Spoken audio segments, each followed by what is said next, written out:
Chapter 71. MACD. Pa. Celote Gala memanggil Kak Ivan seraya mencoba berjalan pelan mendekati papanya. Iya boy, kenapa mau gendong? Ucap Kak Ivan lalu mengangkat tubuh gembul Gala dan mendudukkannya di atas pangkuannya. Boy, kau sudah berat ya sekarang ujarnya seraya menciumi perut gembul Gala, membuat bayi itu tertawa geli. Kak, panggil Sasha saat menuruni anak tangga setelah dari kamar si kembar. Sahut Kak Ivan berdeham. Aku mau ajak Gala ke baby spa. Ucap Sasha. Suruh antar asisten Reno. Kata Kak Ivan lalu menyerahkan Gala pada Sasha. Gak usah Kak, nanti ada yang nganterin kok. Sahutnya seraya menggendong Gala. Siapa? Gavril. Jawab Sasha singkat. Gavril. Maksudmu Dokter Gavril? Tanya Kak Ivan memastikan Sasha mengangguk membenarkan. Gak. Kakak gak izinin kalau Dokter Gavril yang mengantar. Ada hubungan apa kamu sama dia? Cecar Kak Ivan dengan tatapan mengintimidasi. Gak ada hubungan apa-apa Kak, cuma teman. Jawab Sasha. Ya udah Sasha mau ganti baju Gala dulu. Sambungnya lalu meminta Gala dari gendongan Kak Ivan dan membawa bayi itu menuju kamarnya. Kak Ivan mendesah nafas panjang. Ternyata dugaannya benar jika Dokter Gavril berniat ingin mendekati adik perempuan satu-satunya. Tak lama terdengar suara ketukan pintu. Tok, tok, tok. Kak Ivan berjalan mendekat ke arah pintu dan membukanya. Ceklek. Tuan. Pekik Dokter Gavril terkejut, tenggorokannya terasa keluh hanya untuk menelan ludah. Apa tuannya ini tahu jika dia ingin menjemput Sasha? Batinnya. Sahut Kak Ivan datar.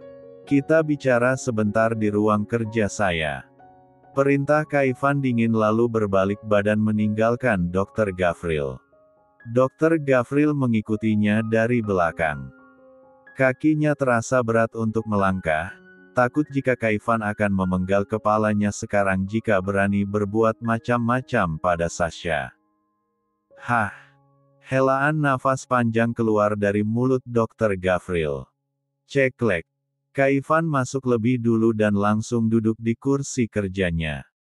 Di belakangnya Dokter Gavril masih berdiri mematung di depan pintu.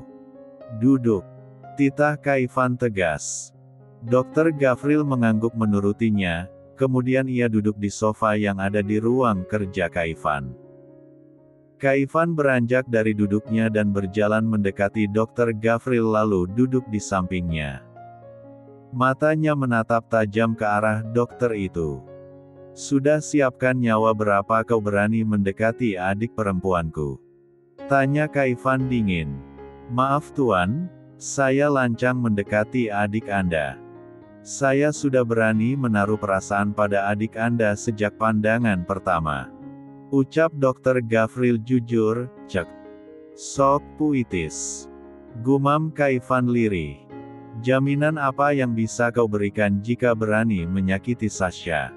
Nyawa saya tuan. Sahut Dokter Gavril tegas. Ya. Dokter Gavril memang berniat mendekati Sasha karena dia menaruh rasa pada perempuan itu.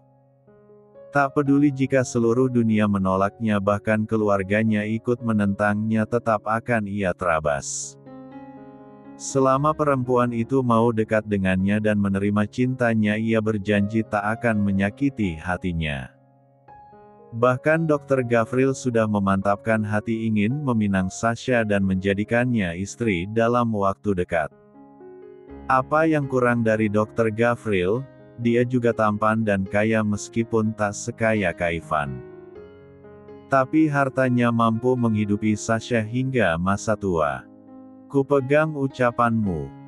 Dan ingat jika kau berani menyakitinya. Nyawamu dalam genggamanku. Ancam Kak Ivan dengan nada dingin dan tatapan mata yang mengintimidasi. Kau boleh keluar. Titahnya. Baik Tuan, terima kasih Anda sudah memberikan berhenti bicara sebelum saya berubah pikiran. Sela Kak Ivan.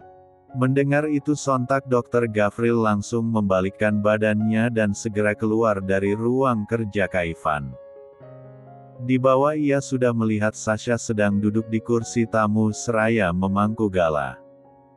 Perempuan itu terlihat sangat cantik meskipun hanya memakai pakaian kasual. Dr. Gavril jadi membayangkan jika Sasha sudah resmi menjadi istrinya dan tengah memangku anak mereka, pasti Dr. Gavril akan menjadi pria paling bahagia saat itu juga. Dok, sapa Nareta saat melihat Dr. Gavril melamun dan terus menyunggingkan senyum. Dok, panggilnya sekali lalu seraya menepuk pelan bahu Dr. Gavril. Ah, Nyonya, pekik Dr. Gavril terkejut saat memutar tubuhnya dan melihat Nareta berdiri di belakangnya. Dokter ngelamunin apa? Sedari tadi saya panggil gak dengar. Tanya Nareta. Tidak ada Nyonya. Kalau begitu saya permisi. Ucap Dr. Gavril lalu berjalan turun mendekati Sasha. Kamu dari mana? Tanya Sasha saat melihat Dr. Gavril berjalan menghampirinya. Tadi Tuan memanggil, ada hal penting yang dibicarakan. Jawab Dr. Gavril. Sasha mengangguk paham. Hal penting yang dibicarakan adalah meluluhkan dan meminta restu kakakmu. Batin Dr. Gavril. Ya udah yuk berangkat sekarang, biar aku yang gendong Tuan Muda Gala. Kata Dr. Gavril lalu meminta Gala dari gendongan Sasha. Yuk. Sasha beranjak dari duduknya lalu berjalan di samping Dr. Gavril. Pria itu kemudian menarik tangan Sasha dan menggenggamnya erat. Keduanya berjalan beriringan keluar dari rumah Kak Ivan. Terlihat seperti pasangan suami istri yang tengah berbahagia dengan adanya seorang bayi di tengah-tengah mereka. Senyuman tampak terus merekah di bibir Dr. Gavril. Tanpa mereka sadari ada sepasang suami istri yang tengah memperhatikan keduanya. Apa mereka menjalin hubungan Mas? Tanya Nareta. Entahlah sayang, Mas harap Gavril tak berbuat macam-macam dengan Sasha. Ujar Kak Ivan tanpa melepas tatapannya dari dua orang itu. Jangan terlalu protektif Mas, biarkan Sasha menentukan sendiri siapa yang akan menjadi pasangan hidupnya nanti. Kata Nareta lalu melingkarkan tangannya pada pinggang kekar suaminya. Mas hanya takut sayang. Tak apa Mas, wajar jika Mas merasa takut karena Sasha adik perempuan Mas satu-satunya. Jadi rasa ketakutan itu pasti ada, tapi biarkan Sasha menentukan pilihan hidupnya sendiri Mas. Kita hanya perlu mendukung apapun keputusannya, ucap Nareta menjelaskan. Kak Ivan mengecup puncak kepala istri lalu memeluknya erat. Makasih ya sayang, kamu selalu mengerti maunya Mas dan mengingatkan Mas. Dan terima kasih kamu sudah selalu ada di samping Mas. Ucap Kak Ivan tulus. Sama-sama Mas, bukankah suami istri harus saling mengingatkan? Kata Nareta. Kak Ivan menunduk menatap wajah cantik istrinya. Di dalam hati ia selalu mengucap syukur karena ditemukan sosok malaikat tak bersayap seperti Nareta. Tanpa basa-basi Kak Ivan langsung mengangkat tubuh istrinya dan membawanya masuk ke dalam kamar. Ah Mas, kamu mau ngapain? Pekik Nareta terkejut. Mau anu-anu. Bisik Kak Ivan tepat di telinga Nareta. Mas, kembar baru aja lahir. Seru Nareta seraya memukul pelan dada bidang suaminya. Kak Ivan terkekeh pelan mendengar ucapan istrinya itu kemudian ia mendudukkan Nareta di atas ranjang. Kak Ivan berjongkok di hadapan istrinya lalu menarik tangan wanita yang paling dicintainya itu, tak lupa Kak Ivan juga mengecupnya sekilas. Gala dan si kembar sudah cukup bagi Mas untuk mewariskan kekayaan yang Mas miliki pada mereka sayang. Chapter 72. Sepasang sejoli tanpa status yang jelas itu kini tengah mengawasi seorang bayi yang tengah melakukan baby swim dengan seorang terapis. Mereka ialah Sasha dan Gavril. Lucu banget ya Gala, ucap Sasha dengan suara menggemaskan. Iya, sahut Gavril, matanya terus menatap wajah cantik Sasha tanpa berkedip. Jadi pengen deh, kata Sasha. Yuk, mau kapan? Sekarang bisa, ujar Gavril semangat. Ngapain? Tanya Sasha bingung seraya menolehkan kepalanya menatap Gavril. Katanya pengen bayi, yuk sekarang juga bisa. Seloroh Gavril santai plak. Sasha memukul pelan lengan Gavril. Ternyata pria yang duduk di sampingnya ini salah mengartikan ucapannya. Kenapa? Apa aku salah bicara? Tanya Gavril dengan polosnya. Jelas salahlah, maksudku. Aku juga pengen belajar berenang seperti Gala. Karena aku gak bisa berenang. Jawab Sasha menjelaskan. Oh, tak kirain pengen punya bayi. Kalau itu aku ready setiap saat. Celetuk Gavril. Mendengar itu Sasha menghela nafas panjang seraya menggelengkan kepalanya. Sya, panggil Gavril. Semenjak saling bertukar nomor telepon tempo hari itu, hubungan keduanya kini semakin dekat bahkan tak jarang mereka saling bertanya kabar lewat pesan. Ya, kenapa? Sahut Sasha. Kamu udah ada pacar? Tanya Gavril serius. Memang kenapa kamu tanya seperti itu? Bukannya menjawab Sasha justru bertanya balik. Gak apa-apa, takut aja pacarmu marah kalau tahu kita jalan berdua seperti ini. Ucap Gavril, padahal di dalam hatinya ingin sekali mendengar jawaban yang keluar dari bibir Sasha dan mengatakan jika wanita itu tak memiliki seorang kekasih. Sasha terkekeh pelan. Kamu ini seperti anak remaja lagi merayu saja. Di umurku yang sudah dewasa seperti ini aku tak membutuhkan pacar. Yang aku butuhkan adalah seorang suami. Jawab Sasha mengungkapkan isi hatinya. Gavril bernafas lega mendengar jawaban Sasha. Ia merasa ada angin segar menerpa wajahnya, seolah ia memiliki kesempatan untuk lebih mendekati wanita cantik di sampingnya ini.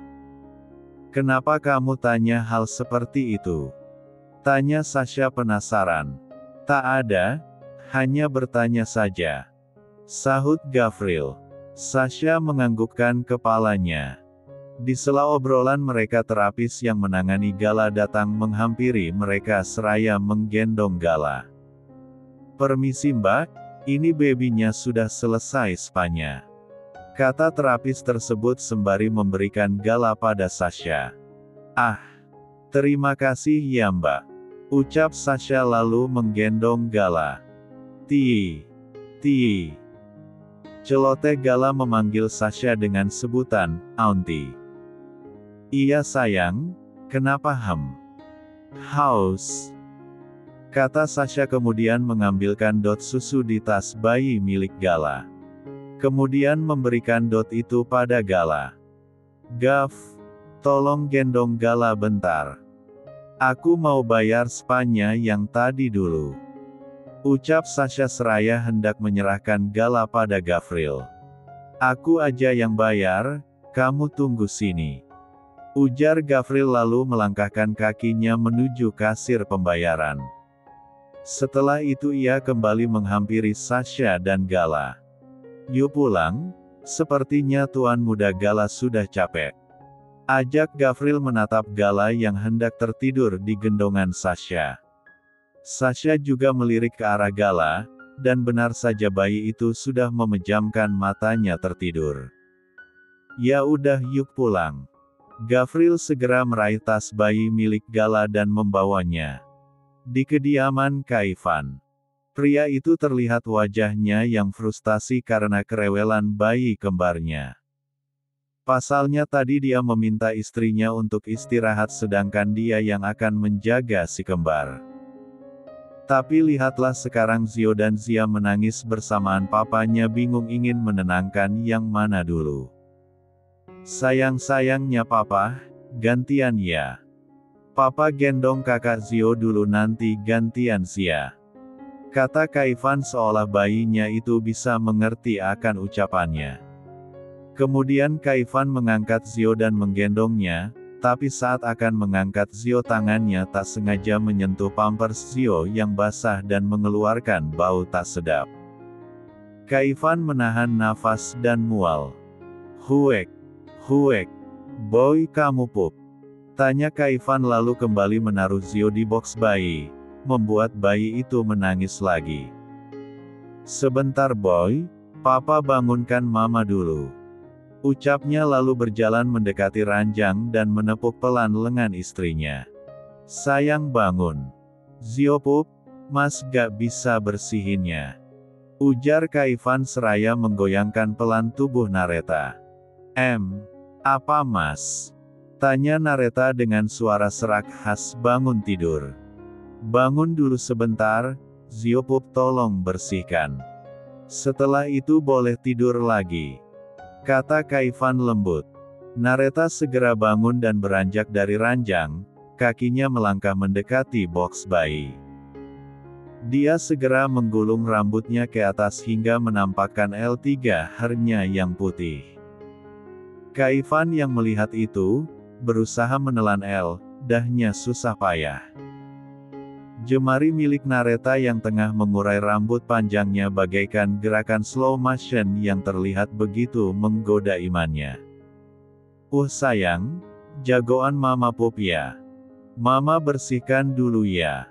Ucap Nareta lembut lalu mengangkat Zio membawanya menuju ranjangnya yang sudah disiapkan alas perlak.